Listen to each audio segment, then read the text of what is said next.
Everyone has an ego. A healthy, strong ego is the basis of a successful, driven individual. But what happens when an ego goes too far? When can someone really be called an egomaniac? Sometimes I appear arrogant. Fucking sit down! That's only because I'm the best. Everybody seemed very shaken up by September 11th, and I thought, I don't live in New York. What's it like to cross an egomaniac? I became totally lacking in confidence. No way was I ever going to have a mental breakdown, but by God, it happened. I'm not a person who would ever commit suicide, but the thoughts were very persistent. Is there a limit on how big an ego can become? What better manifestation than to be like God? He was the mouthpiece of God, and God spoke through him. So what he said was God. And what lengths would an egomaniac go to get their own way? The bodies have been so badly beaten and so badly attacked. It was certainly a very gruesome scene. From the overbearing boss to the ego that spirals dangerously out of control, this film journeys deep into the mind of the egomaniac.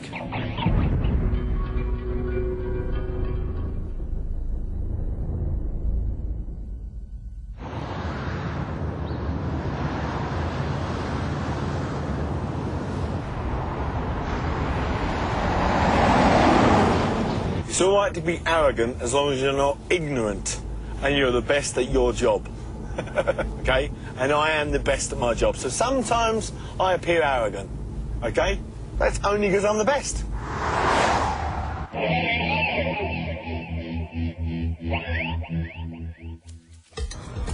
Huge egos are often found in the world of business. Self-made millionaire Frank Tuff is responsible for creating Europe's biggest market, Camden. Now he wants to repeat the success in Liverpool. Well, yeah, usually they never listen to me, but they will do. One of these days they'll say, oh, golly, does know what he's talking about.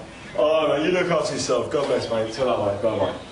2008, yeah, is European City of Culture.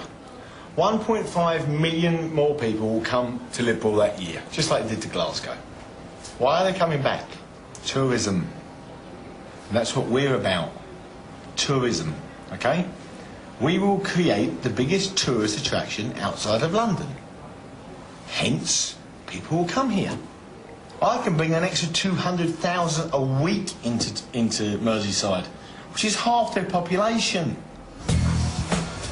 Following Frank for a day, it's clear to see that he has a larger-than-life ego. But can he really be called an egomaniac? If I open 3 days a week and you take £3,000, how much is a reasonable rent? 150. What? 150. 150? Yeah. Then you might as well pack yourself up and go now, because if I get you £3 grand a week, yeah, I'll be at least looking for £400 of it, okay? Are you crazy?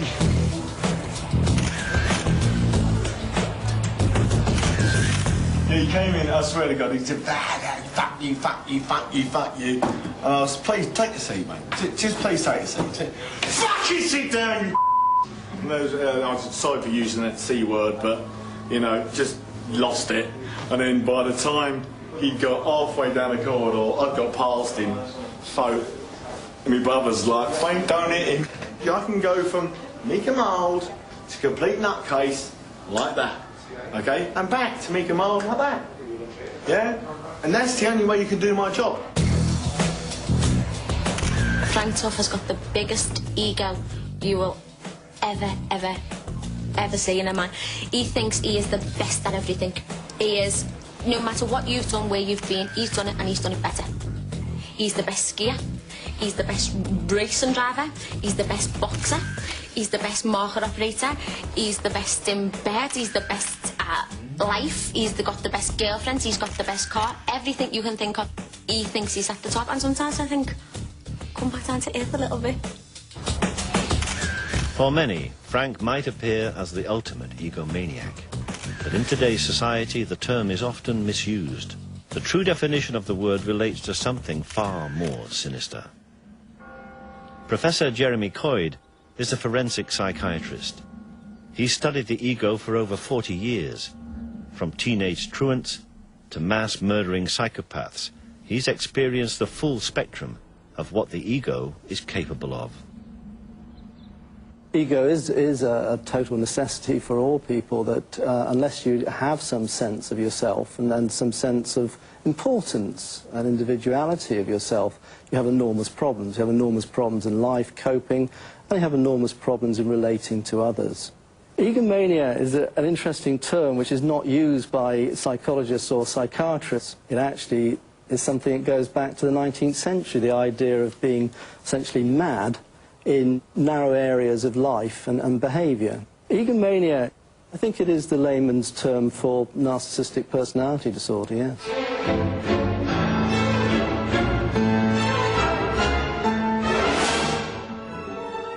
The term narcissistic derives from the mythical image of Narcissus, the boy who pined away at his own reflection and became a symbol of destructive self-love. One of the things that with narcissism is that everybody does need a degree of narcissism, and in fact narcissism relates to success in life. There's a direct relationship. The more narcissistic you are, the more financial, material success you have in life. Psychologists have defined a list of 9 characteristics associated with narcissistic personality disorder, or NPD. Many of us display these traits but learn to control them. But for those who cannot, like a pressure gauge, danger arises when the needle hits red. And Frank clearly displays 3 of the 9 characteristics. When you get confident and you can dance, yeah, the girls talk to you. And more girls talk to me than any. Arrogance. I created the biggest tourist attraction in the UK. So I know I'm good. Grandiosity. But perhaps Frank's most dominant characteristic is preoccupation with success. I drive myself hard because of failure. I never want to fail. Take the pay 105. Bollocks to it. You want something? I'm not a fucking stupid person, you know. I always want to succeed in everything I do. I want each and every one of those people chased up right now. Yeah. Okay? The ones that you know that are here, yeah. Okay, I want them in the next 29 fucking minutes. I want it now. I would call myself a very confident person, not an egomaniac. I would not call myself an egomaniac. He's an idiot. John Whelan, John. Can I shout any fucking louder? I'm a very, very quick learner. Might take me half a year to learn your job. Take me about half an hour to learn his. And about 15 minutes to learn hers. Okay? Sorry about that. That's my ego coming out. Although Frank displays 3 traits associated with narcissistic personality disorder, to be clinically diagnosed, you need to have 5 or more dominating your character at the same time. Such individuals have personalities that can border on the unhealthy. Everybody seemed very shaken up by September 11th, and I thought, I don't live in New York.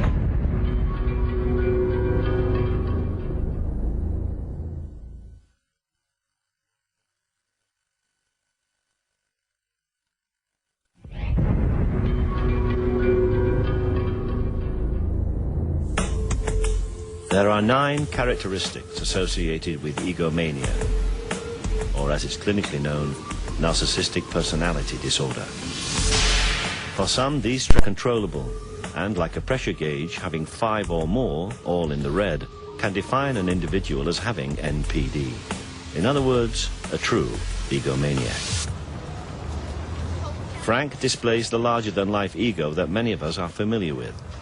He has 3 traits, and is relatively low on the ladder.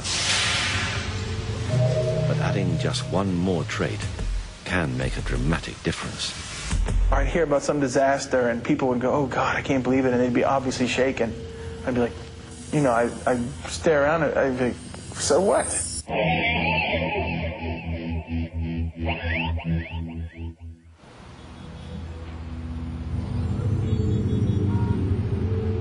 David sits on the next rung of the ladder.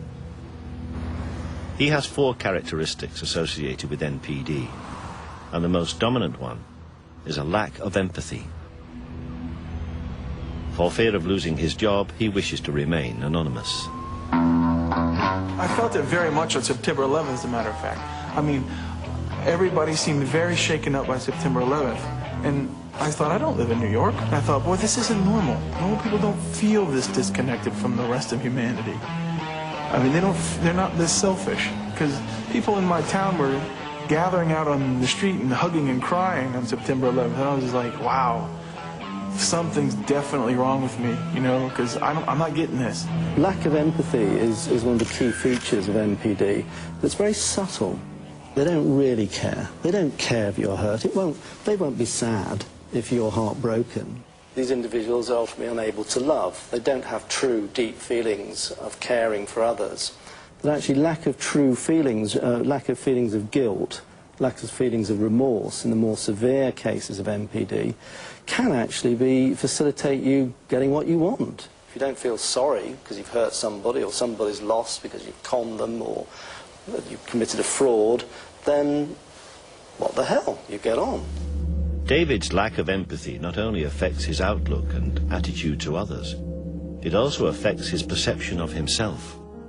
As a result, some of life's most emotional moments appear to pass him by.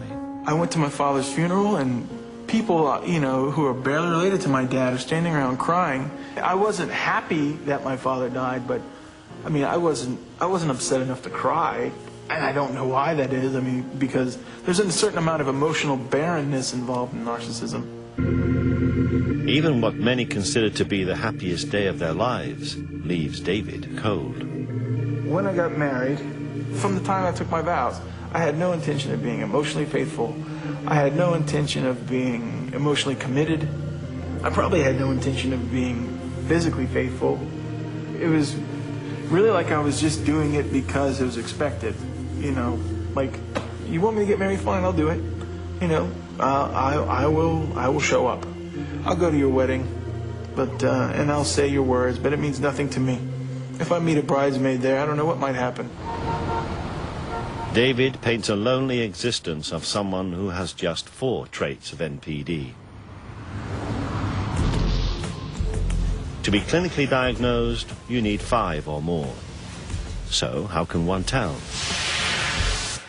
Psychologists have devised a simple test. Depending on how many times you answer yes to the following questions, may mean that you suffer from NPD. Do people often fail to appreciate your very special talents or accomplishments? Have people told you that you have too high an opinion of yourself? Do you think a lot about the power, fame, or recognition that will be yours someday? When you have a problem, do you almost always insist on seeing the top person? Is it very important to you that people pay attention to you or admire you in some way? I mean, do you feel that you deserve special treatment? Do you often expect other people to do what you ask without question because of who you are? Do you often find it necessary to step on a few toes to get what you want? Would you say that you're not really interested in other people's problems or feelings? Are you often envious of others? Do you find that there are very few people that are really worth your time and attention? Thank you very much. If you answered yes 5 times or more, it could mean that you have NPD. Malignant Self-Love by Dr. Sam Vaknin is one of the first true attempts to understand a narcissist. The narcissist is addicted to a drug called narcissistic supply.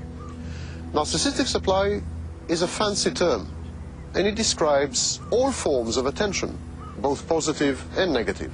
Narcissists are very utilitarian, very pragmatic, and very flexible, multi-purpose machines. They have what I call X-ray vision. They are able, instantly, to diagnose the weaknesses, vulnerabilities, soft spots, predilections, fears, hopes, and emotional needs of everyone around them, and to put it to use instantaneously, relentlessly, and ruthlessly. Narcissists never regret what they do, simply because they do not hold themselves responsible to the consequences of their actions. Crossing these individuals can be a daunting experience, especially if you have to do it on a daily basis. The workplace is a familiar backdrop for tales of the egomaniac. For about 10 years, I experienced incidences of bullying. I would often sit in my car and not be able to drive home because I was either so angry or I was just in floods of tears. The general manager had a habit of breaking down someone's reputation and then building it back up, and I became his target.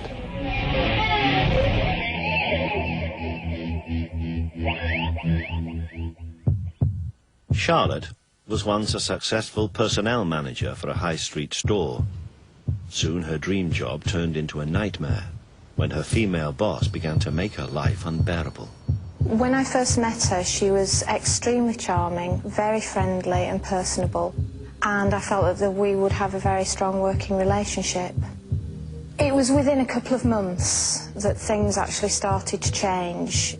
Her behaviour became very, very cool. She became very obtuse with me and seemed to constantly be critical of the work that I was doing. Adrian was a manager at a software company until a new boss joined the firm. My line manager called me into a room for an informal chat. In that chat, it turned out that it was a disciplinary hearing, and he said, "We're going to have to give you a written warning," which was a real surprise to me. And he said, "Well, your performance is being monitored. People are watching you." Ellen, the school teacher, claims the headmistress launched a smear campaign designed to ruin her.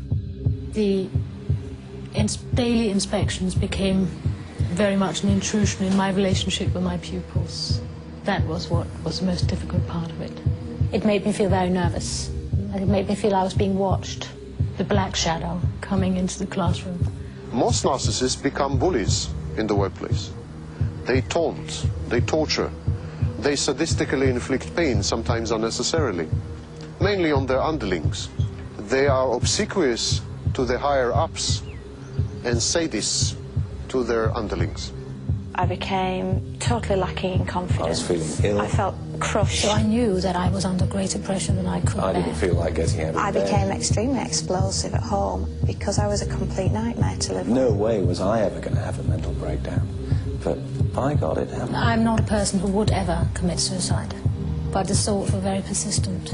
Narcissists resent weaknesses, resent vulnerabilities, and as a result, they resent weak people, vulnerable people. That means that narcissists have an inbred aversion to children, the elderly, sick people, weak people, vulnerable people. Actually, this provokes in the narcissist a sadistic impulse to inflict further pain, to exploit the vulnerability, to enhance the weakness, to prey upon it. Narcissists are predators, and wounded animals are the ideal prey. Finding someone with 5 traits or more of NPD isn't easy. Unsurprisingly, it's far more common to find someone who knows a narcissist rather than someone admits to being one. Dr. Sam Vaknin pointed us in the right direction. Leading a cult where critical faculties are suspended, where people are mere instruments of gratification, where discipline is maintained, where criticism is unheard of. This is the wet dream of the narcissist, to be at the center of a group of unreflecting, unthinking, totally obedient people. The cult leader is the perfect example of an extreme narcissistic personality. He typically has 7 or 8 traits, the most dominant ones being excessive need for admiration and exploitation of others.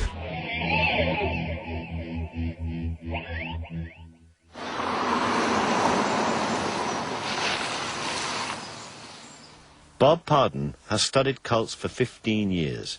He runs a self-help group for victims and believes religion is the perfect tool for a narcissist to control others.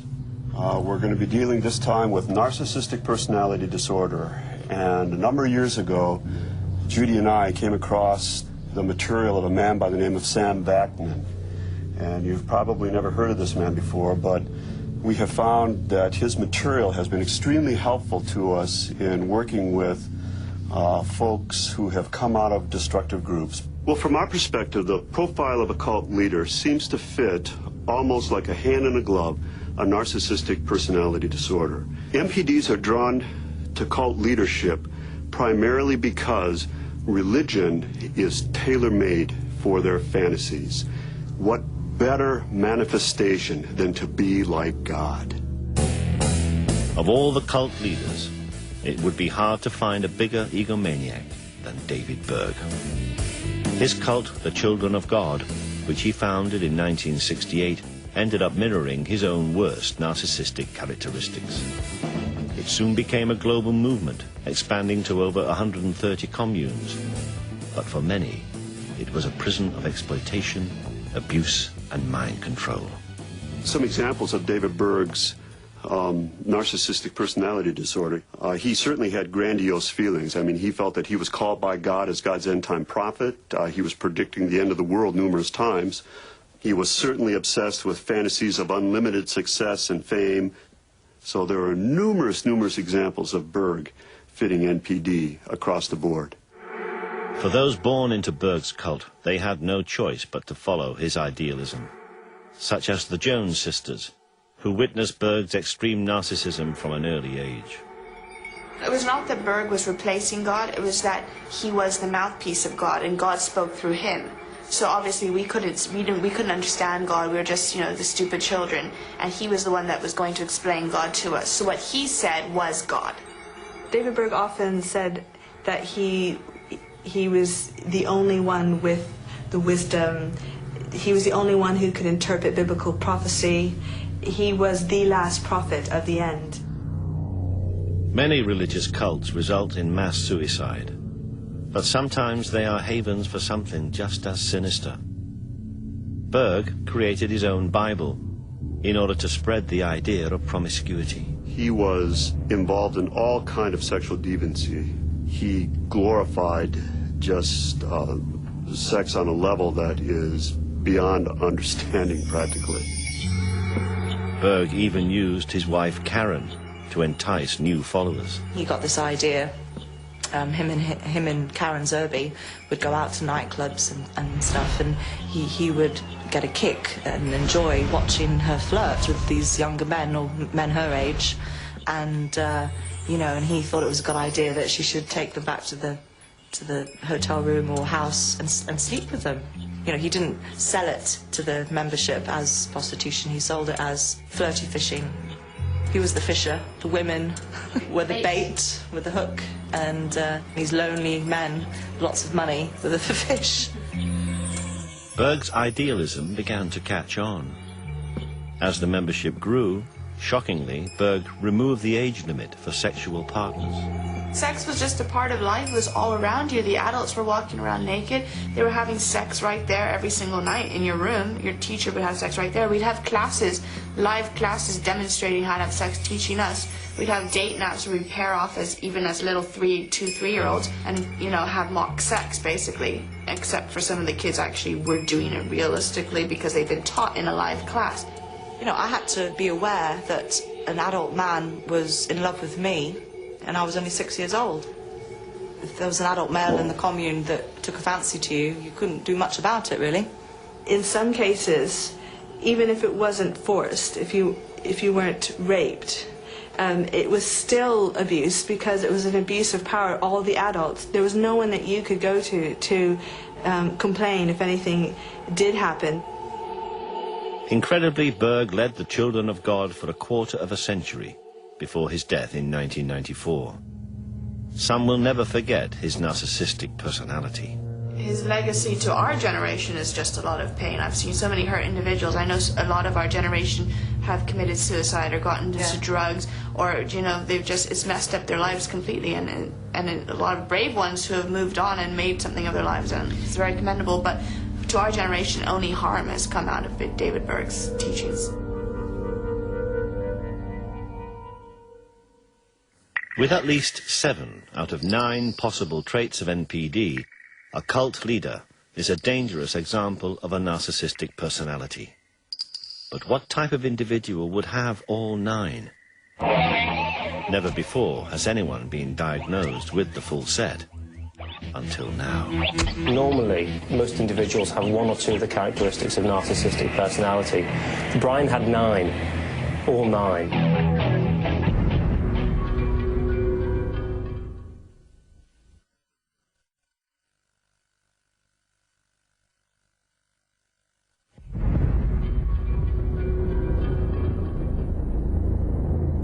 In the search for the ultimate egomaniac, the cult leader displays at least 7 out of 9 possible narcissistic traits.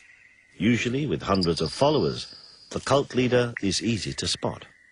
But would it be as easy to spot someone with all 9 traits before it's too late? Brian Blackwell seemed like the definition of innocence, the nice boy next door. What nobody could foresee was that this 18-year-old intelligent student possessed all 9 possible narcissistic characteristics, making him the most volatile, unpredictable, and dangerous of individuals.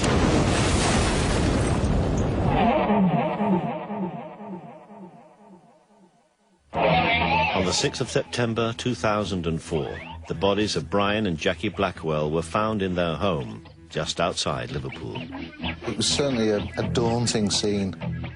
The bodies had been so badly beaten and so badly attacked. It was certainly a very gruesome scene.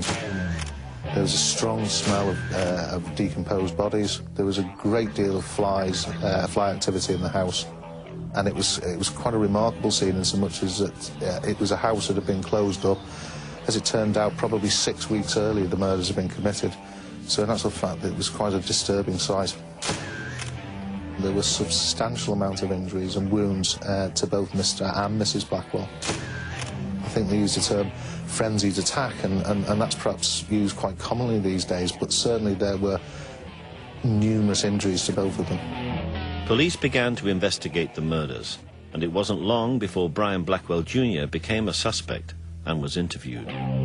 He denied, of course, being involved in the death of his parents, and he was quite adamant of the fact that, first of all, that we may have it wrong that they weren't his parents, and secondly, that he had any involvement whatsoever in it. And that went on for several sort of hours of interview. As the police continued to interview Brian, they made a breakthrough in the case. They discovered a hammer amongst his possessions believed to be the murder weapon. Although the evidence against Brian was overwhelming, he would not confess. This was significant information we had to put to him. We'd also become aware during the course of his previous interviews that Brian had grown in a great deal of confidence with the interviewing officers. In actual fact, was verging on the point of arrogance with them, or felt himself intellectually more capable than the officers. It soon became apparent that Brian was no ordinary individual.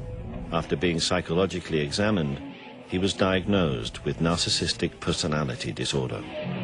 I became involved with the Brian Blackwell case because I was actually asked to explain to the media, who were in a furore about the case, about what was narcissistic personality disorder. It seemed to be a mystery condition. Somebody needed to explain it, and so that job fell to me. Psychiatrists are reluctant to diagnose NPD so early, particularly in someone who was 18. But Brian's case was so extreme, he ticked all the boxes at such an early age that he was clearly a narcissist. It was only after 2 full days of interviewing Brian that the grisly events that led to the death of his parents would begin to unfold.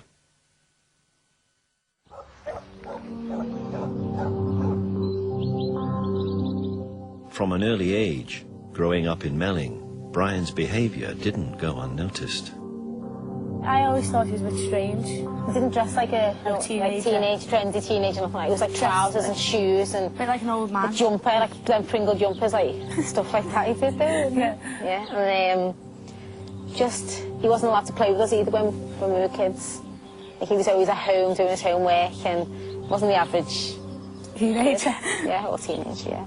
I felt sorry for him a little bit though, because his mum was always at him all the time, wasn't she? Yeah, like him and his dad studying all the time. Like yeah. if you'd always hear like Brian, like shouting and stuff like that. Yeah, he was always studying all the time. Brian's relationship with his mother is very interesting.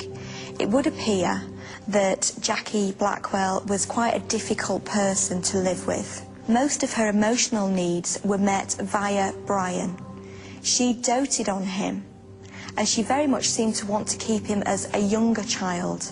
He says that his mother used to control every aspect of his life. When Brian attended Liverpool College, the controlling hand of his mother was never far away. Apparently she chose his clothes, and according to him even went so far as to dress him physically in the morning. He says that she used to bath him also, which of course for a 17-year-old boy is totally inappropriate. He would have perceived that as being very humiliating and intrusive.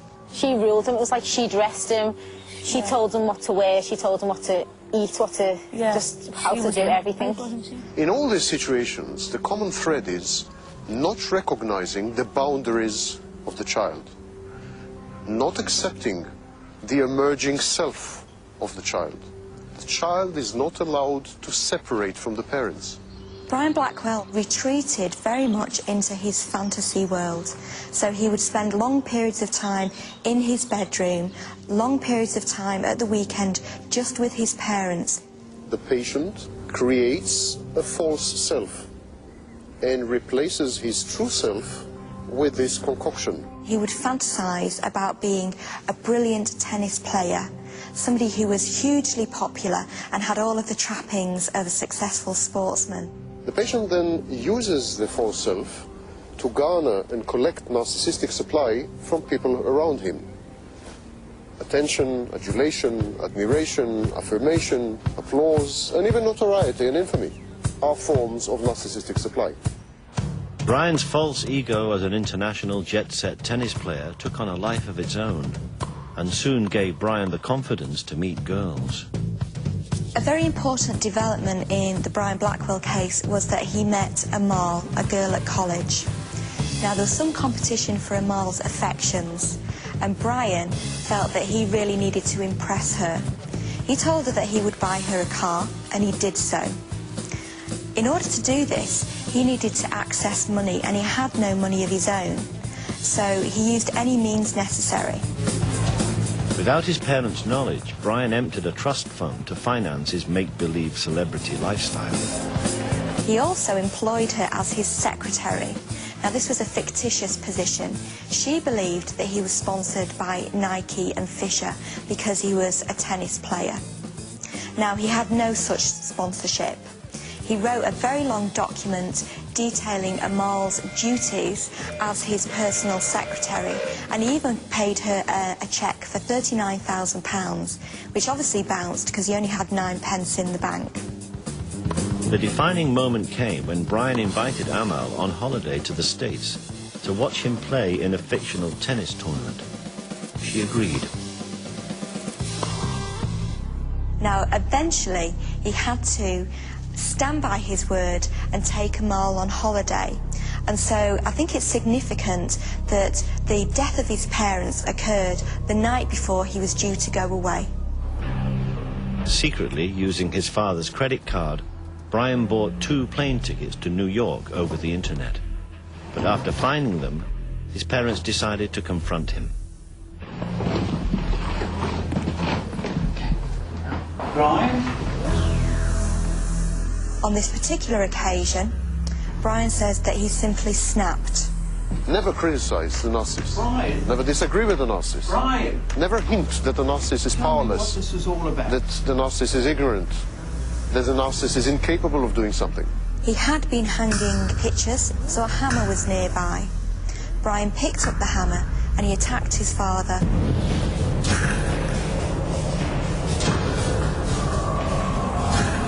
He says that he just launched the hammer at his father's head.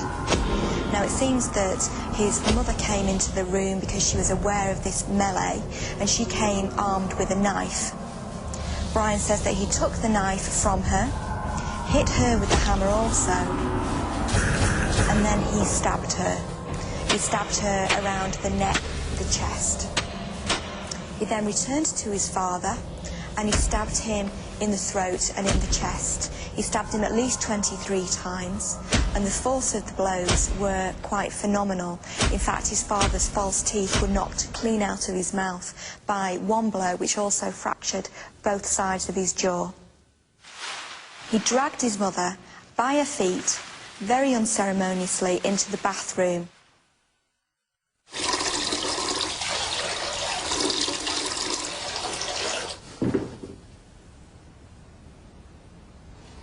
Now, I think it's interesting that his mother used to bath him. His mother used to bath him and had in fact bathed him the night before. So, in actual fact, he took her to the scene of his own humiliation. Despite brutally murdering both his parents, Brian continued with his plans to take Amal on holiday to New York.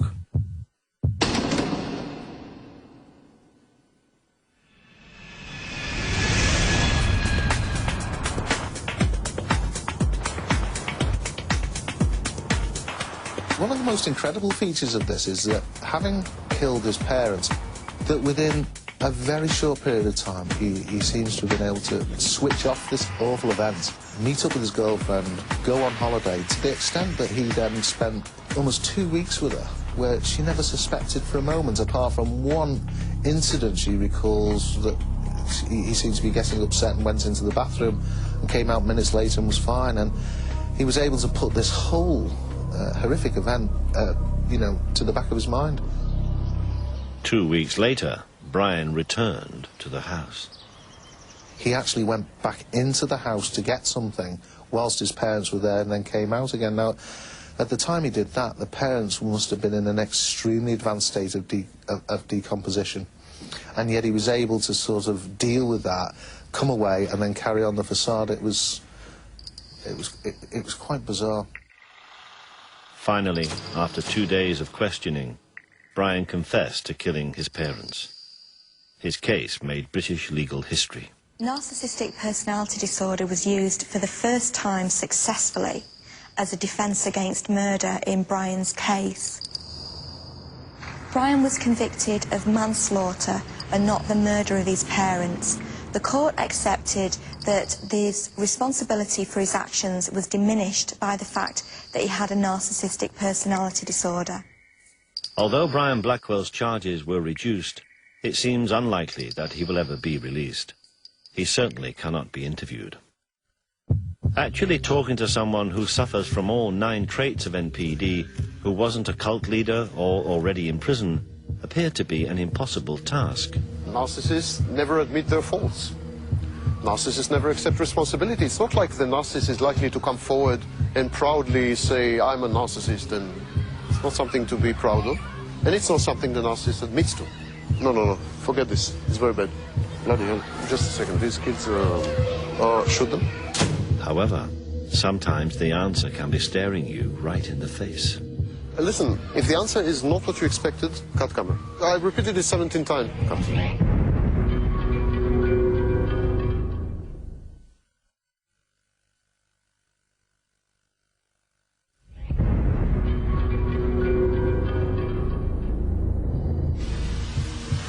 There are 9 traits associated with narcissistic personality disorder: grandiosity, arrogance, a preoccupation with success, a lack of empathy, a belief of being unique, a sense of entitlement, requiring excessive admiration, exploiting others, and being envious of others.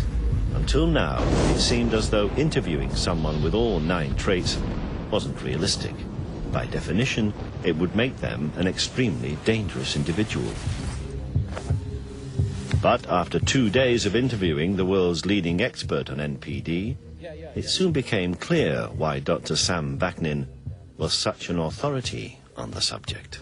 I've been diagnosed with a narcissistic personality disorder, and therefore I'm a narcissist. And all the traits that I've enumerated before exist abundantly within me, I'm afraid.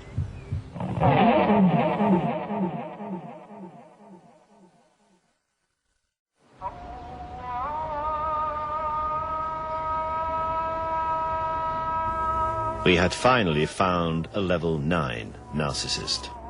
Sam is unique. He not only has all 9 traits, but he's been aware of his condition for over 20 years. I'm a self-aware narcissist, which is a rarity. Most narcissists are not self-aware. They have no introspection. They don't have the ability to step aside and look at themselves and realize that they are the source of their own misfortunes, defeats and troubles. But self-awareness is not like healing, is not the same as healing. If one is aware that one is a cocaine addict, that doesn't wean him off the drug. In a drastic attempt to cure himself, Sam has lived in a self-imposed exile in Eastern Europe. I was first diagnosed with the narcissistic personality disorder in 1984 or 5. My narcissism affected each and every field of my life. Cut. Let's start from the beginning. Sam's authority on the subject is second to none, but filming a level 9 narcissist was never going to be easy. I'm unable to sustain long-term relationship. I don't feel, I have no emotions that I'm aware of. Just a second, these kids shoot them? I don't know why people are not born adults. Absolutely unnecessary stage. I'm unable to work with other people in teams. I am unable to hold on to a job. Actually, I'm unable to sustain any kind of social interaction. No, forget this. It's very bad. Really? Cut, beginning. And the result, of course, is that I am a social recluse. No, cut. I mean, we start again. Let's go on to the next questions. The thing I really miss, and that I would have liked to experience, is the ability to feel, the ability to emote, and the ability to relate to other people as full-fledged, three-dimensional individuals. That was so-so, but I hope it captured the spirit. I feel sad most of the time. I feel depressed most of the time. I wish I were different. I don't think, however, that this is possible. No, cut that. No, let's start again. Although Sam admits his inability to have any type of emotion, he has a wife, Lydia, who chooses to stay with him, despite his condition. Regardless of what people might think of us, Lydia and I are compatible, and to some extent I think we're happy. Yeah. We exchange. He takes what he needs from me, I take what I need from him.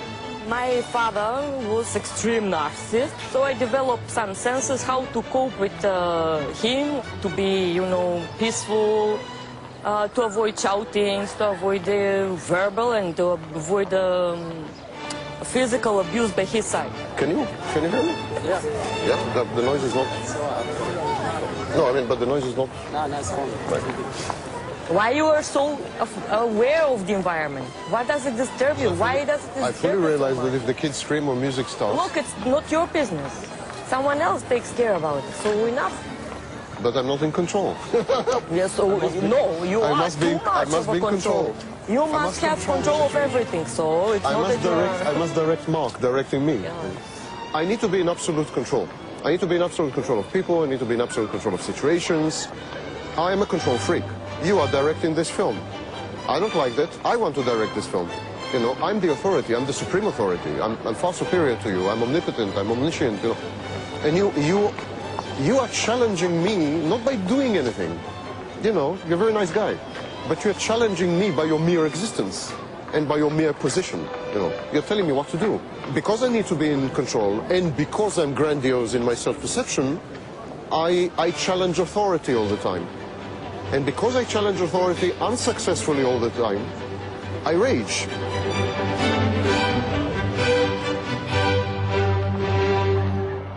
Sam is able to offer a unique insight into why an extreme narcissist can suddenly rage uncontrollably, as Brian Blackwell's defense claimed that he'd done. When I feel insulted or injured, I feel that I have been negated, that I've been annihilated. I feel that I'm dissolving into molecules. I feel that my very being, the core of my being, my essence, is being threatened directly. And I feel that I have to immediately restore balance by nothing less or nothing short of eliminating the source of frustration. It's not really vengefulness or vindictiveness. It's a desperate attempt to kill even the slightest hint of criticism or disagreement, threatens the precarious balance that I've created over many years, the balance that constitutes my personality. You are out to destroy and kill me, so I'm out to destroy and kill you. Dr. Sam Vaknin, Brian Blackwell, and cult leader David Burke are all extreme examples of narcissistic personality disorder. But can they be cured? It's very difficult to cure personality disorder. Personality disorder, by its very definition, is an enduring and stable part of somebody's psychological makeup. But what you can do is that you can help people to control their traits. Many therapists and mental health professionals will tell you that narcissism is treatable, that it can be either reversed or utterly cured, or at least some of the behaviors can be modified. And that is largely untrue. Narcissism is the narcissist's personality. You can't cure the narcissist because you can't take away his personality. It's estimated that there are as many as 6 million people worldwide who may be suffering from varying degrees of NPD. But with such an underdiagnosed condition, that number could be far greater. So it's very difficult to know who exactly has it, because by its very definition, if you are narcissistic, you think that you are better than other people, you're great, so you're not going to go to the doctor and complain. What is certain is that those diagnosed with narcissistic personalities, in other words, true egomaniacs, satisfy their need by preying on others. And for that reason, they will never go hungry. We are superior subspecies. We transcend humanity. We are Nietzsche's Superman. We deserve the subservience and the availability of everyone around us. Luckily, every year 100 million people are born throughout the world. We have 100 million new choices every year.